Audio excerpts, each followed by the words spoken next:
우리가 가끔 흔히 하는 말 중에 자식 키우는 사람은 남의 자식 말을 함부로 해서는 안 된다. 그런 말을 자주 하죠. 그런 말을 하는 이유를, 속내를 가만히 들여다보면 남의 자식의 흉과 허물을 들추어내기 시작하다가 나중에 내가 우리 자식에게 뒤통수 맞을 수 있기 때문에 그렇습니다. 나는 신나게 옆집 아이 흠을 잡았는데 나중에 알고 보니까 우리 집 자식이 10배는 더 하는 거죠. 그러면 동네 사람들의 그 쏟아지는 비난과 손가락질을 어떻게 감당하겠습니까? 또 그런 말도 있습니다. 털어서 먼지 나지 않는 사람은 없다. 비슷한 맥락입니다. 그런데 굉장히 좋은 의미로 사용되는 말인데, 그런데 이 말이 오용되면 물타기로 사용될 수도 있습니다. 무슨 의미냐? 사실 너하고 나, 우리 모든 공동체, 이 세상을 살아가는 모든 사람들은 다 죄 짓고 살지 않습니까? 그냥 죄 안 지은 척하고 이 자리에 앉아 있을 뿐이지, 죄도 짓고 흉도 있고 허물도 있습니다. 그런데 나 같은 허물 많은 인간이 뭐 잘났다고 저 사람을 저렇게 욕을 하나, 그런 식으로 무기력증에 빠지기 시작하면 넌 뭐가 잘났길래 그렇게 나에게 손가락질하냐, 이런 식으로 오히려 적반하장으로 나오기 시작하면, 그러면 전체적으로 다 하향 평준화가 되고 도덕 불감증에 빠질 수도 있습니다. 오늘 우리가 읽은 하나님 말씀에 보면 우리 예수님이 하신 아주 유명한 말씀, 너희 중에 죄 없는 자가 먼저 돌로 치라, 이 말씀도 같은 맥락으로 오용되기가 쉽습니다. 너나 할 것 없이 다 죄가 있는데 우리가 뭐 그렇게 잘났다고 그러고 사냐, 너도 죄인이고 나도 죄인인데 서로 그냥 눈 감아주고 대충대충 적당하게 살자, 그렇게 오용될 수 있다는 말입니다. 과연 예수님이 하신 말씀이 그런 의미였는지 오늘 말씀을 통해서 함께 보려고 합니다. 이 말씀에 배경이 있습니다. 요한복음 8장인데 7장의 배경은 초막절이었습니다. 초막절 잔치는 일주일 동안 열립니다. 유대인의 3대 절기 중에 초막절, 굉장히 잔치 분위기입니다. 초막절의 배경은 이스라엘 백성들이 430년 동안 이집트에 살다가 출애굽 40년 여정을 거치면서 이스라엘 백성들이 다 장막을 짓고 이동하며 살았지 않습니까? 이제 그들이 가나안 땅 정착 생활을 하면서 그 40년의 초막의 여정을 기억하라. 그래서 1년에 한 번은 지위고하를 막론하고 남녀노소를 막론하고 천막을 치고 일주일 동안을 보내라. 그런 절기입니다. 그런데 40년 동안 광야 생활을 할 때 그 초막 생활은 굉장히 힘겨웠지만, 그런데 이스라엘 백성들이 정착 생활하다가 1년에 한 번쯤 텐트 치고 밖에 나가서 사는 건 낭만적이지 않습니까? 할만하지 않습니까? 그래서 유월절 절기보다 어쩌면 초막절이 이스라엘 백성들에게는 굉장히 마음이 들뜨는 절기입니다. 그러다 보니 마지막 날 7일째 되는 날은 큰 잔치가 열립니다. 이 잔치 끝에는 꼭 일탈이 있습니다. 뒷골목에서 거나하게 술 퍼마시고 해서는 안 될 행동을 하는 사람들이 어디에나 있게 마련입니다. 그런 사람들이 꼭 있지 않습니까? 유대 종교 지도자들도 다 알고 있습니다. 예루살렘 동네 뒷골목에 가면 술집이 문전성시가 되고 초막절날 마지막 잔치, 큰 잔치 이후에는 사람들이 다 그곳에서 온갖 추악한 죄를 저지르고 있다는 것 다 알고 있습니다. 그런데 그날은 작심하고 이 사람들이 뒷골목을 헤집고 다닙니다. 그래서 간음하다가 현장에서 잡힌 여인을 데리고 옵니다. 3절과 4절을 보십시오. 함께 읽습니다. 서기관들과 바리새인들이 음행 중에 잡힌 여자를 끌고 와서 가운데에 세우고 예수께 말하되 선생이여, 이 여자가 간음하다가 현장에서 잡혔나이다. 여러분, 이 말씀을 어떻게 보십니까? 이 상황을. 남자는 어디 갔습니까? 간음이라는 행위는 혼자 할 수 있는 행위가 아닌데 남자는 어디 가고 여자만 잡아왔습니다. 그리고 왜 예수께 왔습니까? 유대인의 율법을 어겼다면 예수님이 이 사람들을 벌 줄 수 있는 권한, 위치에 있는 분이 아니지 않습니까? 그 당시에 이런 상황이라면 남녀를 둘 다 잡아와서 사내들인 공의회에 끌고 가야 옳습니다. 그런데 예수께 왔습니다. 그것도 남자는 없고 여자만 끌고 왔습니다. 누가 보더라도 작전이라는 게 명확하게 보이지 않습니까? 이들이 걸고 온 작전은 이렇습니다. 5절과 6절을 보십시오. 함께 읽습니다. 모세는 율법에 이러한 여자를 돌로 치라 명하였거니와 선생은 어떻게 말하겠나이까? 그들이 이렇게 말함은 고발할 조건을 얻고자 하여 예수를 시험함이러라. 예수께서 몸을 굽히사 손가락으로 땅에 쓰시니. 이런 작전입니다. 사실 이들이 이런 질문을 던진 것은 예수님에게 올무를 씌우기 위한 겁니다. 예수님이 평소에 늘 하셨던 말씀이 뭡니까? 서로 사랑하십시오, 용서하십시오, 안아주십시오, 이해하십시오. 그런데 이런 상황에서 예수님이 이 여자를 돌로 치지 마십시오, 그냥 용서해 주십시오 라고 해버린다면, 그러면 예수님이 모세의 율법을 정면으로 어기는 것 아닙니까? 만약에 예수님이 돌로 치라 하면 평소에 예수님 하신 말씀에 또 딜레마가 되는 겁니다. 어쨌든 예수님을 고발할 조건, 고소할 조건을 얻기 위해서 이 빠져나갈 수 없는 어려운 질문을 예수님께 던졌습니다.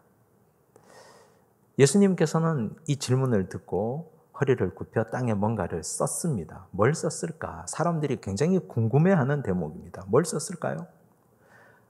여러 사람들이 상상력을 발휘했는데 어떤 사람들은 거기서 제일 크게 외치는 사람, 제일 크게 앞장서서 이 일을 주도한 사람의 죄악상을 낱낱이 다 기록했다. 그런 설도 있습니다. 그런데 그건 별로 중요하지 않습니다. 예수님이 무엇을 땅에 썼는지는 하나도 중요하지 않습니다. 예수님께서 하신 말씀이 중요합니다. 7절을 보십시오. 함께 읽습니다. 그들이 묻기를 맞이 아니하는지라. 이에 일어나 이르시되 너희 중에 죄 없는 자가 먼저 돌로 치라 하시고. 예수님이 이렇게 말씀하신 이유와 목적이 무엇일까요? 너희 중에 죄 없는 자가 먼저 돌로 치라. 예수님이 도덕 불감증에 빠지게 하기 위해서, 그냥 물타기 하기 위해서 이렇게 말씀하신 것이 아닙니다. 너희 중에 죄 없는 자라는 말을 한번 생각해 보십시오. 내가 죄가 있는지 없는지 알려면 우선 나를 살펴야 됩니다. 내가 죄를 지었나? 나의 오늘 하루는 어땠나? 어제는, 지난 일주일은, 내 인생 전체는 어땠는가? 나를 살펴봐야 됩니다. 죄가 있는지 없는지 알려면 기준이 필요합니다. 그 기준은 말씀 아닙니까? 말씀을 기준으로 나를 살핀 후에 깨끗하면, 아무런 문제가 없으면, 그러면 돌로 쳐도 좋다. 그 말씀입니다. 예수님이 하신 이 말씀 속에는 우리는 자기 반성과 자기 성찰 없이 너무나 남을 쉽게 정죄하고 남에게 돌을 던지고 혹은 해서는 안 될 말을 하는 그런 사람들의 심각한 군중 심리가 있다는 걸 예수님이 지적하신 내용입니다. 사실 그렇지 않습니까? 우린 사실 나를 살피기보다 남을 살피기를 쉽게 합니다. 나를 살피기보다 남의 허물을 들추어내는 걸 기뻐합니다. 좋아합니다. 재밌으니까. 즐거우니까. 그리고 그 사람에게 나의 온갖 마음을 다 쏟아내면서 오히려 카타르시스를 느낍니다. 그런데 이 여인은 가늠하다가 현장에서 잡혀서 왔는데 너희 중에 죄 없는 자라는 말을 가지고 우리를 돌아보니 내 속에도 음욕이 있습니다. 내 속에도 정욕이 있습니다. 내 속에도 남들에게 들키지 않았을 뿐 저 깊은 마음 속에 솟아나는 매일같이 그거 붙들고 싸움하는 내 속에 깊은 욕망이 있습니다. 죄의 경계선을 넘을까 말까, 조금만 넘어가면 경계를 확 넘어버리는데 이걸 건널까 말까 하는 망설임이 우리 가운데 항상 있습니다. 누군가가 와서 상황만 만들어주면 그냥 확 넘어가 버릴 수 있는 그런 상황이 우리 속에 항상 도사리고 있다는 말입니다. 그걸 예수님께서 살펴보라는 뜻입니다. 우리가 정치인들을 욕하는 이유가 뭡니까?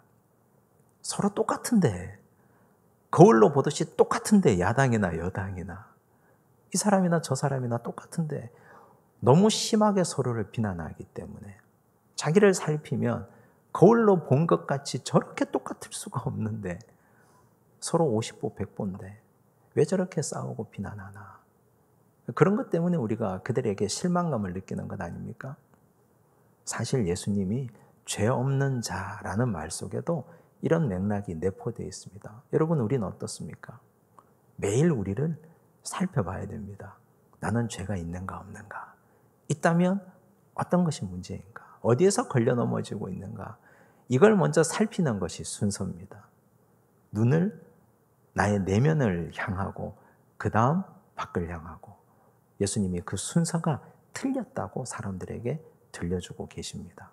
그렇다면 예수님은 이 여인에게는 어떤 메시지를 주셨습니까? 11절을 보십시오. 함께 읽겠습니다. 대답하되 주여 없나이다. 예수께서 이르시되 나도 너를 정죄하지 아니하노니 가서 다시는 죄를 범하지 말라 하시니라. 이렇게 예수님이 말씀하시니까 사람들이 다 도망가 버렸습니다. 어른부터 젊은이까지 순서대로. 어른들은 오랫동안 살았기 때문에 돌아보니까 부끄러운 게 더 많은 거죠. 다 돌아가 버렸습니다. 여인과 예수님만 남았습니다. 예수님이 말씀하십니다. 나도 너를 정죄하지 않겠다. 이 정죄하다는 말은 카타크리노라는 단어를 쓰는데, 카타크리노 선고하다라는 뜻입니다. 법정 용어입니다. 여러분, 법정에서 선고하면 그 다음 어떤 일이 벌어집니까? 선고는 누가 합니까? 판사가 하는 거죠. 검사와 변호인이 치열하게 법의 논리를 가지고 다투다가 마지막에 판사가 법 주문을 발표하고 카타크리노 선고해버립니다. 무죄 혹은 징역 3년 혹은 무기징역, 이러면 끝나버리는 겁니다. 그러면 치열하게 다투지만 그러나 마지막에 판사가 카타크리노 하면 그 이후로는 아무것도 남지 않습니다. 그냥 그걸로 끝입니다. 1심, 2심, 3심 대법원에서 선고가 내려지면 끝 아닙니까? 정죄란 이렇게 무서운 겁니다. 예수님께서는 정죄할 수 있는 위치에 있고 권한에 있는 분 아닙니까? 예수님은 죄가 없으니까. 예수님은 죄 없는 분이니까. 그런데 예수님이 나도 너를 선고하지 않겠다. 무슨 말입니까? 죄가 없어서 선고하지 않는 게 아닙니다. 선고 유예를 하겠다는 말입니다. 판단 유예를 하겠다. 그러면 다시는 죄를 범하지 말라, 이 말씀은 다시 기회를 주는 겁니다. 또 한 번의 기회. 지금 너의 행위로는 죽어 마땅한 죄인이지만, 지금 카타크리노 당해서 선고 당해서 이 자리에서 돌에 맞아서 죽어 마땅한 여인이지만, 그러나 너에게 또 한 번의 기회를 내가 주고 싶다. 예수님이 여인에게 이렇게 무거운 말씀을 하신 겁니다. 그건 이 여인뿐만 아니고 양심의 가책을 받고 돌아간 모든 사람에게도 하신 말씀이고 우리에게도 하신 말씀입니다. 만약 지금 우리 예수님께서 선고하신다면 떨리지 않을까요? 만약 지금 이 상태에서 선고당하고 그걸로 그냥 끝이라면 두렵지 않습니까? 그런데 우리는 매일매일 매순간 하루하루 아침에 눈 뜨면 선고 유예를 받고 연장받고 있는 인생입니다. 선고 유예 받고 연장받고 있는 인생, 삶의 연장을 받고 또 다른 기회를 부여받은 우리 인생, 은혜 받은 인생 아닙니까?